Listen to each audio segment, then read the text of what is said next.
Ashamaa harka fuunee akkam jirtu kabajamtoota daawwattoota Maayaa Shoo kun sagantaa Maayaati. Nageenya keenyaa kan jaalala bakka jirtan maratti isiniif haa geessu isiniin jenna. Sagantaan kun walta'iinsa maltiimiidiyaa siinqee fi OBN waliin ta'uudhaan kan isiniif qophaa'u. Har'aan tana barreessaa fi injiinara Jaarraa Bajjii waliin istiidiyoo Maayaa keessatti argame. Waa'ee kitaaba isaa Siibar keessaa haasa'uudhaaf kan qophoofnee jirru barreessaa fi injiinara Jaarraa Bajjiin godina Shawaa Kibba Lixaa aanaa warra Iluutti dhalatee iddoowwan garaagaraatti barachuudhaan ammaan tana immoo naannuma Finfinnee kanaa hojiirratti bobba'atee kan jiru kitaabota walaloo 3 2010 amma 2015tti qindeessuudhaan uummataan biraan gahee jira. Har'aan tana garuu kitaaba isaa bara kana baasee irratti hundaa'uudhaan as istiidiyoo Maayaatti affeereetiin jira. Injiinar Barreessaa Jaarraa Bajjiidha. Baga nagaan dhufteen siin jedha. Baga nagaan eeddan. Hayyee waggoota 2010 amma 2015tti kitaabota walaloo 3 nuuf gumaachitee jirta. Duraan dursoo galatoomiin siin jedha. Hayyee galatooma. Hamma egaa ani waa'ee kan kee kaaseetiin jira. Ati immoo sirriitti wal barimee daawwattoota Maayaa Shoo waliin. Okay. Akkuma ati jette maqaan kiyya Jaarraa Bajjiiti. Godina Shawaa Kibba Lixaa aanaa Iluutti kan dhaladhe. Ergasiis barnoota aanaa sana keessatti aga tokko baradhee barnoota sadarkaa lammaffaatiif gara magaalaa Sabbataatti dhufe. Barnoota sadarkaa olaanaaf immoo yuunivarsiitii Haramayaatti baradhee muummee barnoota haayidrooliik injiinar jedhamu kanan ani qo'adhe. Amma barreessaadhas injiinaras jechaadha. Lamaan wal bira oofuu jirta. Hayyee Jaarraan iddoowwan garaagaraatti barate. Elementarii hanga yuunivarsiitii seenutti iddoowwan 3 akkas na fakkaate. Sababni isaa maal ture? Mana barnoota elementarii naannoo dhaloota kiyyaa bakka ganda dhalootaa kootitti kanan ani baradhe. Achi mana barnoota kutaa 1 hanga 8 qofa kan jiru. Kutaa 9 barachuudhaaf immoo mana barnoota aanaa keenya jiru. Aanaa Iluutitti mana barnoota Tajiititti kutaa 9 kanan baradhe. Sanirra immoo mana barnoota fooyya'aa fi barattoota hedduu wajjin waliin dorgomuudhaaf gara mana barnoota sadarkaa lammaffaa Sabbataatti kutaa 10tti dhufe. 10 hanga 12 achitti baradhe jechaadha. Sababuma kanaafiin mana barnoota 3 kanatti baradhe malee wanti addaa hin jiru. Hayyee waggaan fi barattu sana kitaabota kanneen nin barreessa jettee hawwii qabaachuu turte yaadaa turte? Mana barnoota elementarii gaafan baradhu gumii miini miidiyaa keessa nan hojjedha. Walaloo nan dubbisa. Gaaf gaazexeessaa afaan ta'a. Gumiin miini miidiyaa kun kitaabota walaloo akka ani barbaadee dubbisuuf, kitaabota asoosamaa akka ani barbaadee dubbisuuf bu'uura naa ta'eera. Gaafan mana barnootaa sadarkaa olaanuutii fi yuunivarsiitii seenus gumii Gaahoo jedhamutu yuunivarsiitii Haramayaa keessa jira. Gumii san keessatti miseensa cimaadha. Sagantaa waarii aartii jedhamu qabna. Sagantaa waarii aartii san irratti walaloo dubbisuu nan beekamaa jechaadha. Sanumatu ka'umsa naa ta'e walaloowwan yeroo sana barreessu maaf gara kitaabatti hin jijjiirre jedhee kitaabatti jijjiiruun sanirraa dhuftee jechuudha. Ka'umsi kan ka'e sanii jechuudha. Walaloowwan yeroo sanii dubbisaa turte gara kitaabatti kan jijjiiraman jiru isaan keessa. Kitaabolee 3 kana keessa kan hammataman. Kitaabni du'a gootaa jedhu mata duree Jalqabaa. mata duree walaloodhaan yuunivarsiitii Haramayaatti eebila 15 dubbise. Gaafa eebila 15 yuunivarsiitii Haramayaatti waarii aartii qopheessine. Waarii aartii sanirratti walaloo mata dureen isaa du'i du'a gootaa jedhuun dubbise. Erga duutiin oolle du'a gootaa haduun ijoollee jedha. Ni yaadatta walaloo saaminaaf jii. Baay'ee isaa hin yaadadhu. Naannoo waggaa 6-7 walaloon kun han barreeffame. Waggaa 6-7 hin yaadadhu baay'ee isaa. Garuu kitaabarra jira. Mata dureen sun mata duree maqaa kitaabaa ta'ee bahee siin jechuufi. tarii kitaaba Looreet Tsaggaayee Gabramadiin Qawweessaadha. Dubbistee beektaa? Kitaaba walaloowwan isaa jechuudha. Looreet Tsaggaayee Gabramadiin kitaaba walaloo isaa karaa sooftii koppiitiin dubbiseera. Irra caalatti garuu dhaggeeffachuu irratti dandeettii waan qabuufu walaloowwan Looreet Tsaggaayee Gabramadiin nan dhaggeeffadha. Sagaleedhaan waraabamee kan jiru ilma abbaa gadaa kan jedhu faana nan dhaggeeffadha. Walaloo dhumti kiyyaayyuu kan isatti dhidhiyaatu hin jira. Amma kitaaba Si'ii Bar jedhu kana keessa walaloon walaloodhuma Looreet Tsaggaayee Gabramadiin sanitti dhiyaatee barreeffame hin jira jechaadha. Walaloon kun akka carraa ta'e kitaaba Riqicha jedhu keessatti illee hammatameera. Yaadannoodhaaf kitaaba san keessatti yaadni walaloo kanaa kan Looreet Tsaggaayee Gabramadiin irraa waan dhufeef yaadannoon isaaniif haa taatu jedheeti yaadannoo jalatti kaa'eeraafi jechaadha. Ani maaliif si gaafadhe? Diidoo gootaa mata duree jiru kitaaba kana argachuu hin dandeenye baay'ee hin arganne. Garuu mata duree isaarraa ka'ee wanni si gaafachuu barbaade inni tokko hayyuun keenya Looreet Tsaggaayee Gabramadiin የታባቱ ሞትም ይሙት mata duree jiru qaba. Walaloo isaa keessaa tokko yaadni isaa hedduu takka wal fakkaata. Irra deebii immoo mootummaa Asaffaa kitaabni isaa jalqabaa mata dureen isaa Du'umti Haaduu jedha. Du'umti Haaduu jedha. Kanaafuu yoo dubbistee jiraatte tarii mata duree isaa yookaan shifti gochuu jijjiirrachuudhaaf maaliif yaallee wanjoo saniin siif kaasuu barbaade. Yeroo tokko osoon ifiin dubbisinillee yaadni namaa walitti dhala'uu danda'a, walitti dhiyaachuu danda'a. Barreessaan immoo dubbisee osoo barreessee tarii wal fakkaachuun kun hafuu danda'a waanuma jiru san kaasuu barbaadeeti. Baay'ee kan amma ati jette Du'umti Haaduu beekaa dubbiseera. Garaagarummaa qaba. Du'umti Haaduun duuti haaduutudha. Kuni garuu du'a gootaa du'iidha. Garaagarummaa qaba. Waan waliif haallatti. Waan waliif haallatti waan walitti dhiyaates ta'e natti mul'anne jechaadha. Jechuun wal fakkaata jechuu kiyya osoo hin taane waan walitti dhiyaatu miira walitti dhiyaatu ni jiraa miti. Amma fakkeenyaaf kan mootummaa fi kan Looreet hedduu takka walitti dhiyaata yaadni isaayyuu jechuudha. Kan kee immoo du'i du'a gootaadha. Kan keessatti xiqqoo irraa adda ta'uu danda'a. Osoon if ilaaltee immoo akka nama ogeetti tokkotti shifti gochuutu bareedaadha. Osoo beekee jiraatte.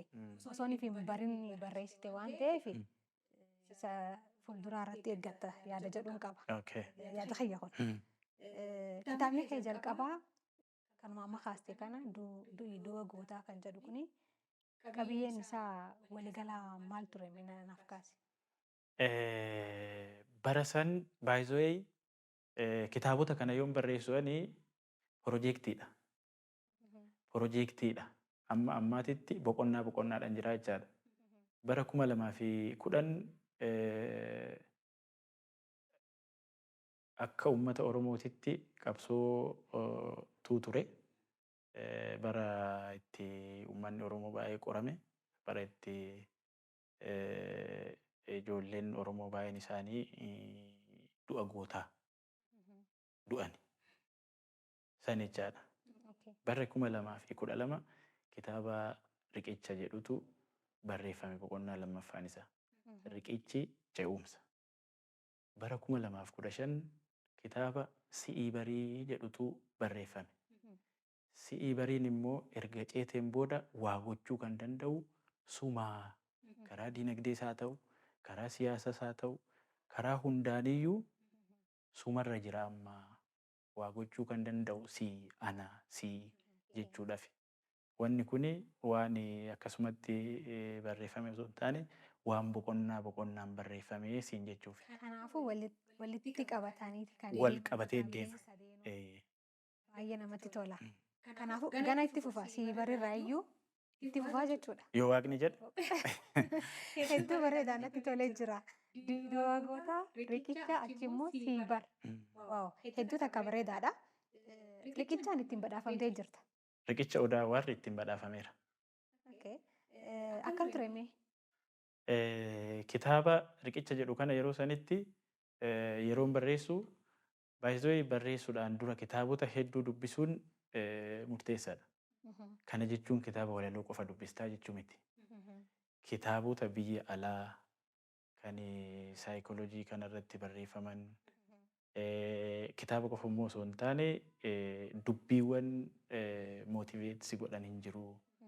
Dubbiin saayikooloojii kun baay'een isaanii hin jiru. Kan hunda kaan karaa yuutuubiitti dhaggeeffachaa kaan kitaabota dubbisaa yaadota san walitti cuunfitee karaa walalootiin walaloon gabaabaa waan ta'eef gabaabsitee akka namaaf galuuf qopheessuu jechuudha walaloo jechuun anaaf. Waan dheeraa yaada dheeraa gabaabsitee akka namaa galutti qopheessuudha waan ta'eef gaafan kitaaba riqichaa sana barreessu wantoota amma siin jedhe kana qabadheeni kanan inni barreesse. Kitaabichi kitaaba baay'ee gabaabaadha. Kitaaba namaa galu kitaaba immoo yeroo wajjin deemu ta'eeti kan argame. Ogeessonni kitaaba kana laalanii badhaasaaf akka inni injifatu godhanis kanumaaf jedhee yaada. Odaa Awwaardi ittiin injifadheera. Badhaafamaa Odaa Awwaardi bara saniiti jechaadha riqichi. Baay'ee namatti tola. Hayyee mee kitaaba hankee sadaffaa kana keessaa walaloo tokko daawwattoota maashoof dhiyeessineeti haasoo keenya deebina jechuudha. Tole haa ta'u. Milkiin jedha. Dafqa kee xuruursuuf of qopheessi maleessaa yeroo fudhatullee bakka yaadde ni geessaa. Obsitee yoo deemte daandii gufuu qabu fuuldurri kee ifa milkaa'uun hin hafu. Warqii ta'uu feenan ibiddaan gubatta. Gaafa warqii taate gatii kee hubatta. Aarsaa si gaafata abjuun kee inni boruu gatii baastu malee affeerran hin jiru. Ibiddaan gubadhu gatii kee hubadhu milkiin tola hin jiru carraaqi dhiyatiru jedha. Baay'ee bareedaadha. Kitaabni siibar qabiyyeewwan walaloo kana akka waliigalatti hogguun naan cuunfee ilaalu qorqalbii fi xiinsammuu irratti kan xiyyeeffatanidha. Maaliif kana filatte? Yeroo baay'ee amma gaafa barreessinu waan yaannu barreessina. Wanna yaannu dura kan dhaga'u nuyi. Waan ofiin jettu dura gurra keettu dhagaa. Waan gaggaarii gaafa ofitti himtu yaanni keetis waan gaggaarii ta'a. Dalagaan ati dalagdus waan gaggaarii ta'a. Fuuldurri kee waan gaarii ta'a. Jireenyi kee waan gaarii ta'a. In milkooftaa jechuudha. Gaafa waan rakkoo dubbachaa ooltu, gaafa dhiphina dubbachaa ooltu, gaafa waan negatiif ta'e yaadaa ooltu garasumatti deemtaa jechaadha. Yeroo baay'ee namni keenya waa'ee rakkooti kan amaleetteeffame amala rakkina faarsuu kanatu jira. Amala negatiifa faarsuu kanatu jira. Amala sana keessaa barreessanis dubbisaanis akka ba'uuf. San keessaa barreessaa fi dubbisaa baasuudhaaf dura ani waan san keessaa ba'uun qaba. Kitaabni kuni ana ibsa.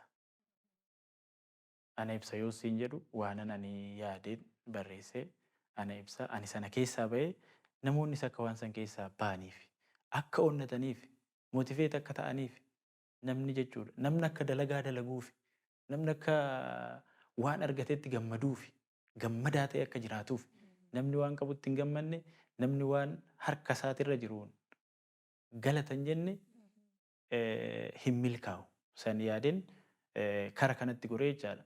Wanni kun barreeffamoota motiveeshinaal ta'an biraatirraa kitaabota gurguddaa biraatirraa hiikaman jechaadha. For example ibiddaan gubadhu gatii kee hubadhu jedha. Ibiddaan gubadhu gatii kee hubadhu jechuun rakkoon fe'ellee yoo jiraate rakkoo san keessa gaafa ceete gatii kee hubattaa jechuudhaaf wantoota akkasii kanatti saniif hin xiyyeeffadhe siin jechuuf. Hayyee hedduu bareedaadha. Namu yoo carraaqatee ni milkaa'aadha. Ni milkaa'a. Yaadni waliigalaansaa.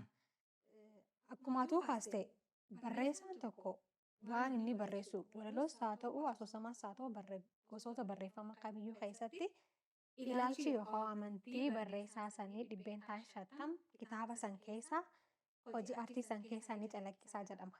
Ogummaatti jechuudha. Kanaafuu atillee na ibsa waan jette kana ati injinar ogeessa xiinsammuu yookaan qoruu qalbii naannoo kanaa miti.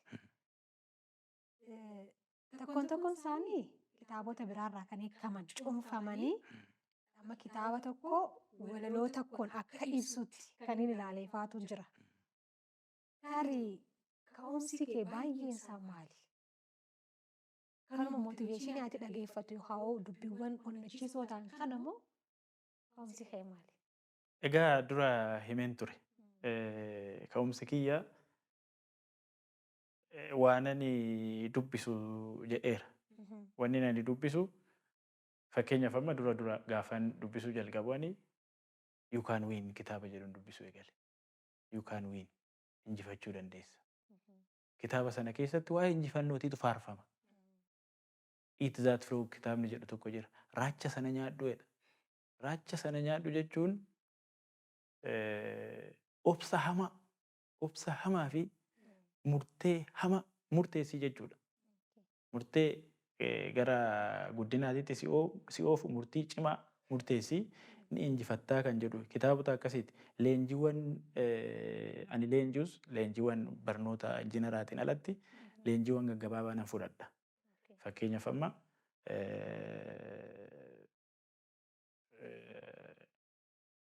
namni motiveeshinaalii kana barsiisan naannoo Finfinnee kanneen jiru baay'een isaanii leenjiiwwan san nan fudhadhaa jechaadha. Daawit Diriimsi kan jedhu jira. Isaan biraa amma leenjiiwwan karaa onlaayiniitiif karaa qaamatiinis nan fudhadhaa.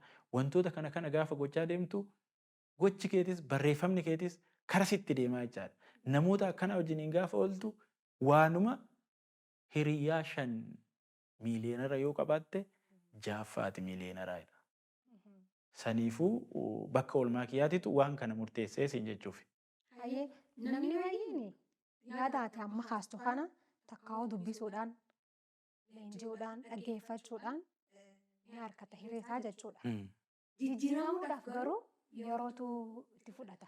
Yeroo baay'ee yeroo dheeraa itti fudhata. Ati immoo yeroo gabaabaa keessatti akka kitaabota hanqee keessaa hubadheetti yeroo gabaabaan gara gochaatti jijjiirte. Kanarraa waa barachuu qabna waan ta'eef mee muuxannoo keenya. Inni dubbii murteeti. Jireenya keenya guyyaa guyyaadhaan murteessinu jiraannu keessatti jireenyi keenya guutuun murteedhaan kan guutame. Ani har'aas dhufuun murteedha. Ati na wajjin haasa'u murteedha. Namichi kaameraa nu waraabu taa'ee waraabuun murteedha. Waan murteesseef waraabaa jechaadha. Atiis waan kana nan godha jettee murteeffannaan wanni si dhaabu tokko iyyuu hin jiru. So yeroon itti dheerachuu yeroon gabaabbachuu kitaaba 3 waggaa 5 keessatti barreessuu dubbii murteetii. Murtee nuyi murteessinutu san fidaa waa hojjattee diidlaayinii yoo ittiin goone hin ta'u. Diidlaayin guyyaa itti gootee yoo hojjatte garuu waan yaadde san gochuudhaaf argachuudhaaf ni dandeessaa kan jedhuun qabaan. Hayyee mee kitaaba kana keessaa walaloo baay'ee natti tole tokkoon daawwattoota keenyaaf asumaan affeereetiin gara gaafii hayyattee aanutti hin ce'a. Fuula lammaffaa irratti mata dureen isaa gadi bayii ja'a. Yaa isa jirmi kee amma muka arbaa yaa isa biyyi kee fugugii hamma garbaa yaa isa amma tullu geessu yaa isa barcumaarraa teessu yaa isa hiddi kee hortee dhala namaa yaa isa seenaan kee amma lagaa gamaa yaa isa harki kee meedheecha yaa isa addi kee kallachaa yaa isa qaroominni kee dachaa yaa isa gadaa tolchitee yaa isa addunyaa bulchite je'eeti gadi ba'ii mana keessaa akkamitti mana teessaa gaara taata kiloomaanjaarootu si fakkaataa ja'a. Hedduu natti tolee jira. Kilimanjaaroo qofaa miti egaa. Kan Kilimanjaaroo caalu ni jira miti Everest illee ga'uu danda'a. So ni yaadatamee guyyaa akkamitti akka barreessite walaloo kana specifically jechuudha. Hagayyaa 21 2020 akka sabbataa jira. Maaliin onnatteme? Wanni kun hiriyoota keenya wajjiniin kee wajjiniin osoo hin taa'u kan naa dhufe. Waa'ee dhuma uummata keenyaa kana waa'ee uummata Oromoo kana gaafa haasofnu uummanni Oromoo kun seenaan isaa amma laga gamaati. Seenaa guddaa qaba. Achi as dhufteen isaatillee qaroomina keessatti addunyaa kanaaf warra qarooma gurguddaa gumaachan keessaa uummanni Oromoo kun tokko. Garuu immoo amma qaroominni isaa sun ammas akkuma jirutti ta'ee namoonni waan kana akka baraniif uummanni Oromoo kun eessa akka ture akka baraniif ammas hin taa'inii ka'ii amma Kilimanjaarootitti deemii guddaa taatee mana hin taa'iniiti gaara bayi gaara taataa Kilimanjaarootu si fakkaataadha. So uummata Oromootiif kanan ani barreesse guddummaa saba keenyaa agarsiisuuf jechaadha. So walalichi walaloo hiriyoota keenya wajjin yaadni dhufee yaada sana immoo ani gara walalootitti kanan ani jijjiiree jechaadha. Akkasitti yaadadha. Hedduutu akka bareedaadha. Haa kabajamtoota daawwattoota Maayaa Show kan daawwachaa jirtan sagantaa Maayaati. Sagantaan kun walta'iinsa maltiimiidiyaa Siinqee fi OBN waliin ta'uudhaan kan isiniif dhiyaatu. YouTube Maayaa TV Show like, subscribe, share gochuu hin dagatinaan isinin jaa an qopheessuun sagantaa kana haara isheetti arrafaati. Keessumaan kiyyaa irraa immoo injiinaraa fi barreessaa Jaarraa Bajjiiti. Turtii isa faana taasisaa jirruun waa hedduu irraa barachaa akka jirtan abdii guddaadhaan qaba. Nu wajjin waan jirtaniif isin galateeffanna. Ammallee turtiin keenya itti fufa. Ati ogummaan kee injiinara ogeessa bishaaniiti. Haayidroolikii injiinaringiidha kan baratte. Barreessuudhaaf ogummaan kaanuu hedduu takka yeroo guddaadha kan barbaadu. Barreessuunis immoo hojii guddaadha. Yeroo barbaada. Akkuma too haastee waa dubbisuudha qabda. Garuu ani waluma biratti ofuu jira naan jettee duratti hedduu akkanatti tolee jira. Mee kana muuxannoo hankee namoonni hedduun sirraa barachuu danda'an namoonni yeroo hin qabu fa'aa namni ijoo hedduutu jira waan ta'eef yeroo hankee akkamitti fayyadamtaati? Okay. Addunyaan kun gaafa uumamu sa'aatii 24 nama hundaaf wal qixa kenneef guyyaa tokkotti. Guyyaan tokko sa'aatii 24 qabaa. Sa'aatii 24 jechuun sa'aatii hedduudha. Sa'aatii hedduu kana kan itti fayyadamuu qabu nuyi jechuudha. Ani ogeessa injiinara ogeessa bishaaniiti. Jallisii fi bishaan piroojektota akkasiiti kan ani hojjedhu. Piroojektota kana jaarraan sa'aatii 24 guutuu piroojektii kana hojjeta jechuu miti. Sa'aatiin irraa hafu karoorsitee sa'aatiin ati ittiin waan biraa hojii biraatiif oolchitu ni jira jechaadha. Inumaayyuu hojii biraan cinaatti barbaadaa jira. Hojii lamaan kana barreessuu fi ogummaa injiinaraa qofa osoo hin taane hojii biraatiyyuu cinaatti barbaadaa jira. Ammayyuu sa'aatii baay'een qabaa jechaadha. Sa'aatiin ani ittiin fayyadamin sa'aatii hedduutu jira natti mul'ata. Sa'aatiin kun sa'aatii kanatti amma immoo wanni tarii ammatti gadi baasuun hin barbaachisne wanni nan hojjedhu hedduudha. Baay'ee barreessuu fi ogummaa injiinaraa qofan hojjedhee jiraadha jennaan murtee keetii ittiin jiraatta. Jireenyuma murteessite san ittiin jiraatta jechaadha. Gaafa hojii biraatitti ceetee hojii kanarratti dabalataan barbaadde immoo sa'aatiin hin jira waan ta'eefu hojii sanis hojjechuu ni dandeessaa jechuudha. Sa'aatiin gahaadha. Sa'aatiin natti irratti hin jiru siin jechuufan. Akkaataa ogummaatiin garuu yoo ilaalle ani injiinarri gosa ogummaa keessaa gosa saayinsii uumamaati. Saayinsii uumamaati injiinarri. Afaan jechuun ogbarruun immoo gosa saayinsii hawaasaati. saayinsiin hawaasaa kunii fi saayinsiin uumamaa kun gaafa barannu adda addaan deeme malee piroojeektiin bifa walalootiin hojjetamu hin jira. Piroojeektii dhumti bishaanii nuyi hojjennu kana gaafa hojjennu bifa walalootiin miidhagsinee piroojeekticha akka namni qabatu. Fakkeenyaaf amma piroojeektii gaafa hojjettu piroojeektiiwwan gurguddaa kana gaafa hojjettu wantoota hedduutu si barbaachisa.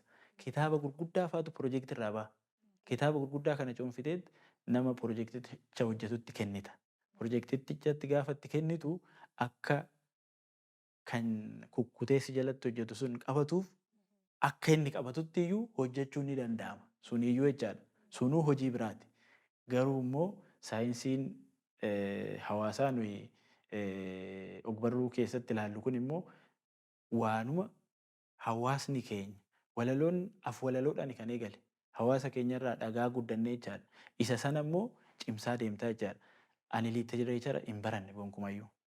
Garuu immoo waa'ee walaloodhuma walaloodhaan darbuu fi walaloo sirboota dhaggeeffachaa turee fi walaloo kitaabota irraan barreeffame kanuma dubbisee tana muuxannoo fudhadhee barreessa malee ogummaa isaa hin baranne. Garuu immoo osoo ogummaa isaa hin baratin walaloo cimaa akkan barreessuu danda'u argeera. Dubbistoonnis ragaa naa ba'u. Warri waan kana madaalanis ragaa bakki itti naa ba'an hin jira jechuudha. Hayyee anillee ragaa siif beera amman danda'uuni. Okay. Garuu osoon ogummaa isaa baradhe ogummaa ogbarruu kana osoo hin baradhe kana caalaa miidhagsee barreessuu nan danda'a ture jettee yaaddee beektaa? Yaadeen beeku. Wanti narraa hanqate hin jiru jechuu jirta. Akkas jechuu kiyyaa miti. Hayyee. Garuu yaadeen beeku. Ani gaafan naannoo kutaa 19 kana gaafan baradhu barnoota injiinaraa barachuudhaafan murteessee jira. Okay. Gaafa sanan murteesse injiinaraa akkan baradhu gaafan kutaa 9 fi 10 waan akkasii baradhuun murteesse waan ta'eef barnootan fedhii kiyyaan seenee baradhe injiinarri waan sanii odoon afaan liitiraachara kana baradhe jedhee yaadeen beeku. Hayyee kitaabonni ati dubbistu bakki itti walitti namoonni ati ittiin waliin ooltuu fi waliin haasoftu hiriyoonni kee tarii kitaaba akkanaa barreessuu kootii fi bu'uura naa ta'aniiru amantiin koo keessa jiru jettee jirtaati. Sanaan alatti immoo ani waan tokkoon shakka. Namoonni tokko tokko kitaaba kan kee dubbisan hoggaaniin haasofsiisu. Mucaan kun umriin isaatii fi qabiyyeen kitaaba isaa walitti hin dhufuu naan jaan. Plus namni asirratti biratti siif barreesse mataan isaa kabajamoo obbo Naasir Hussein Hassanii. Qabiyyee walaloo kanaa barachuufis ta'ee waa dhaammachuudhaa fi ciccimoo akka ta'e kaasee jira asirratti jechuudha. Ani immoo if duubatti deebiseetiin haalli guddinni kee barreeffama kan keetiif bu'uura siitee jira jeensi kaafachuu barbaada. Haalli guddina kiyyaa barreeffamaaf bu'uura sirru. Aniyyuu kanan jechaa jiru gaafa elementarii irraa jalqabee miidiyaa keessattan guddadhee Sanaan alatti jechaa gara jira. maatiitiin si deebisa. Maatii biratti gara naannoo baadiyyaatti amma galgala fa'aa waareessuun jira mitire afoola hibboo taphachuufaa jira. Sheekawwan garaagaraa walii himuun ududurii himuun jira. Yaa. Isaan keessattiin si shakkuu jira jechuun tarii muuxannoo akkanaa qabaatiin na laata waan jiru jechuudha. Maatii ani keessatti guddadhe keessa wantoonni afoolan wal qabatan kun ni jiru. Hibboo waan akka durdurii kana galgala maatiin keenya nutti himuu hibboodhaan nu qoruu hibboodhaan lakkoofsa lakkaa'uu maal kana jechaatuma guddanne isa san exactly itti fayyadameera naqareeras jedhee yaada. By the way sababni miidiyaa dhaqu manuma barnoota elementariitti sababni miidiyaa dhaqu waatu duuba jiraa jechuudha. Maatii keessaa wanni akkanaa gaafa jiraatu dhaqxa bakkeessan. Wanni si fuulduratti si dhiibu wayii ni jira jechuudha. Inni sun jira. Keessaafuu kanan inni irraa fanne maatii keessatti galgala sirboota kana sirbuutu jira. Sirba teessee sirba namaa kan reediyoo irraa dhageessus kan naannoo jirus in sirbita maal jechuu barbaadee kan jedhu san irratti nan xiyyeeffadhaan. Sirbootuma reediyoo irraa dhaga'u sirba reediyoo irraa dhaga'u yeroo sanatti amma sirboonni reediyoo irraa nuyi dhageenyu nan dhaggeeffadhaa ani walaloo isaa tan barreessa yeroo san. Sirba kana taa'een walaloo isaa barreessa. Irra deddeebi'ee dhaggeeffadhee akkana jechuu barbaade maal jechuu barbaade walaloo nan barreessaa jechaadha. Suni ka'umsa naa ta'eera. Kitaaballee akka gulaaltuu odeeffadheetiin jira. Kitaabota inumaa ati barreessuu irraa dabartee kitaabota gulaaluu eegaltee jirta. Kitaabonni ati gulaaltee kan faadhame. Okay. Kitaaba muraasa gulaaleen jira. Kitaabni maallima jedhu kan beekan sarbiisatiin barreeffame anatu gulaalee fi mucaa tokko gaazexeessaa ETV ture Qananiisaa Daadhii Tarree jedhama.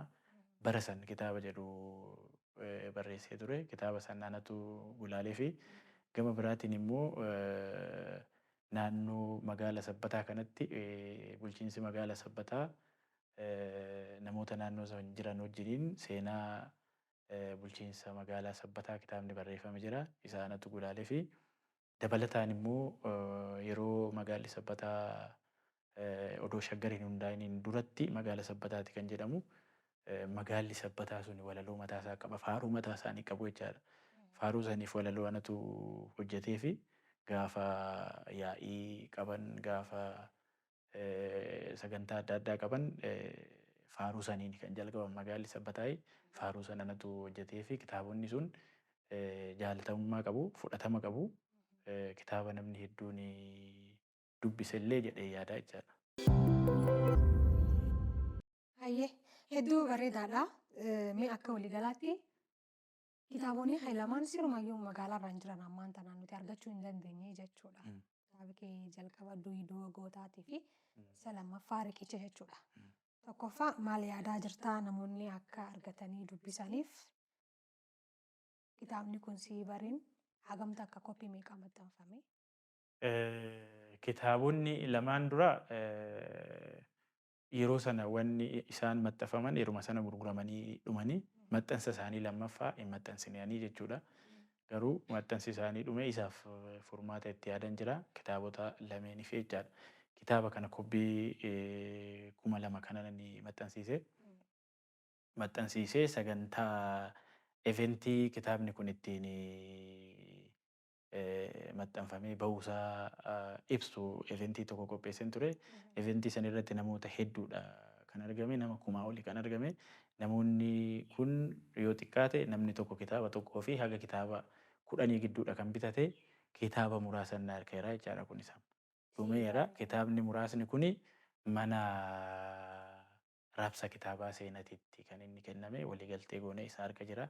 Namoonni yoo barbaadan mana kitaaba seenaatii irraa fudhachuu hin danda'u.